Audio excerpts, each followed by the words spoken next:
Ladies and gentlemen, this is Mr. New Vegas, reminding you that you are no one until someone loves you. And that someone is me. I love you. Well, ladies and gentlemen, another day has come and gone in the harsh Mojave Desert in New Vegas, Nevada. And I am here to help comfort all of you as you make your way through the unforgiving wasteland that is the Mojave Desert, avoiding brigands, bandits, and all sorts of unsavory creatures. Usually at this time in the programming, I would play you guys a wonderful lullaby to help you drift off into the land of slumber, but I figured it would be interesting to change things up. And what better way than to read a story, a bedtime story about the history of New Vegas, how things came to be, how we found ourselves to be where we are. So, gather everyone around the radio for a little bit of story time with Mr. New Vegas. Get yourselves nice and cozy, nice and warm, and prepare to be put to sleep with a bedtime story on the history of New Vegas. Let me just adjust my teleprompter here.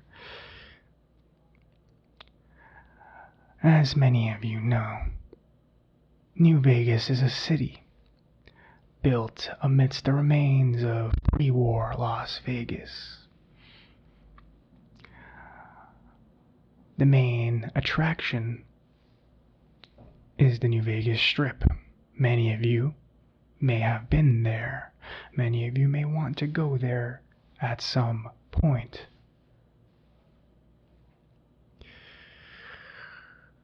The city is managed by Robert House, who utilizes his army of Securitron robots to maintain peace and order in this post-war city in the heart of the Mojave Desert. But let us back up a little bit and go back in time to where it all began, really. Unlike other major cities in the United States, Vegas emerged from the atomic fire of the Great War relatively unscathed. And that's owed to the preemptive actions of Robert House. You see, in 2065, Mr. House correctly predicted that a nuclear exchange between the United States and China would take place within the next 15 years. And he began dedicating his resources to the protection of his home city.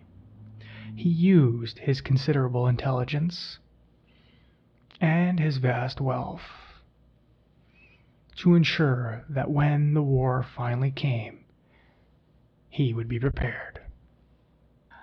Mr. House calculated that his defenses would see off the majority of missiles bound for New Vegas. But at least some damage to outer Vegas and the surrounding areas occurred. It was unavoidable. To this end, he had engineers in Sunnyvale develop the Platinum Chip, a sophisticated high-density data storage device that would upgrade his defense systems and Securitrons to the Mark II operating system, ensuring that Vegas and the surrounding area would be as safe as possible. Since the war, Mr. House has since created even more Securitrons. Some to police the Strip, with an army of them hidden beneath Fortification Hill. He has fitted his home, the Lucky 38 Casino, with radar jamming systems.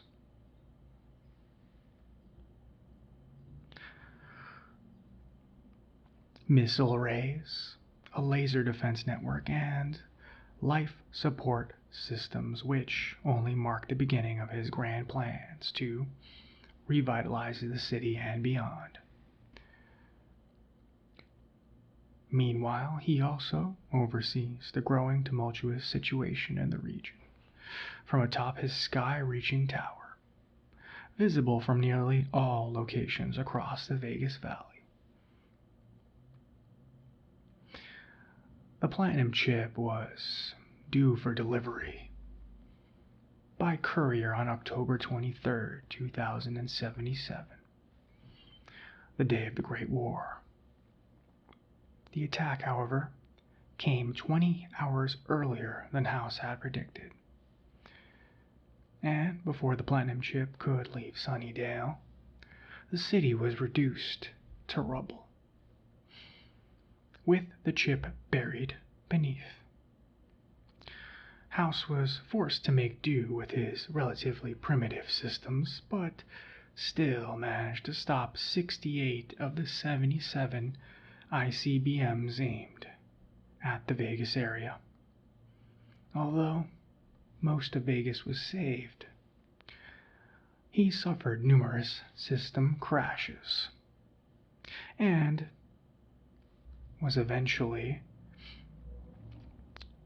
forced into a coma, while many citizens were spared and even began celebrating fallout from the warheads that did hit the city, blew into the city, killing all of them. In 2138, Mr. House awoke from his coma, but only observed, did not interfere, as the city was settled by tribals, raiders, and at least one overweight gangster, similar to Junktown's Gizmo, was known to have made his mark on pre-New Las Vegas. In 2274, new California Republic scouts arrived at Hoover Dam, piquing Mr. House's interest. These were no tribals. These were civilized people. Somewhere out in the wastes, a new society had begun.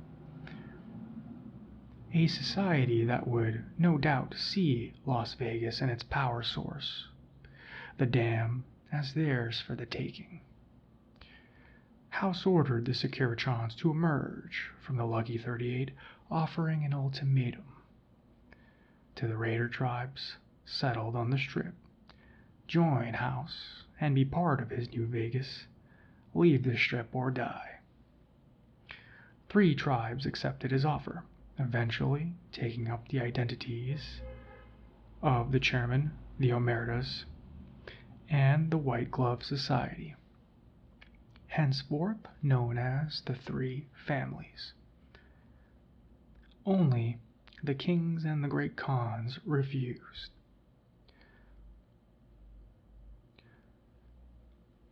With the kings settling in Freeside while the great khans were exiled to Bitter Springs.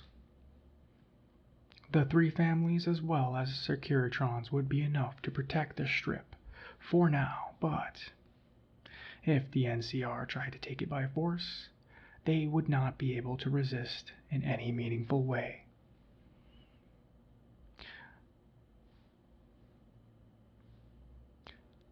When the main NCR forces arrived to assume control of the dam, House sent a Securitron forward to call for a parley between the NCR's leaders and himself. Eventually, they reached an agreement and signed the New Vegas Treaty, under which the NCR would receive 95% of the dam's power output, McCarran International Airport as a base of operations for the Army, and permission to establish an embassy on the Strip. Meanwhile, the Strip would retain the remaining 5% power output, much more than required for operation and immunity from annexation. The treaty also disallowed the NCR from forbidding their citizens and soldiers to visit the Strip, leading to a boom in the New Vegas economy. Tourists from all corners of the NCR, as well as station troopers on leave, would flock to the Strip and spend their hard-earned salaries on gambling, alcohol, and prostitutes. Around the same time, on the other side of the Colorado River, a new threat loomed over the town, an army known as Caesar's Legion. Their leader Caesar had set his eyes on New Vegas to establish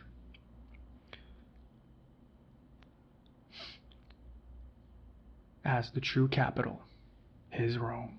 He mobilized the Legion in the hopes of forcing the NCR out of the Mojave wasteland and taking the city for himself.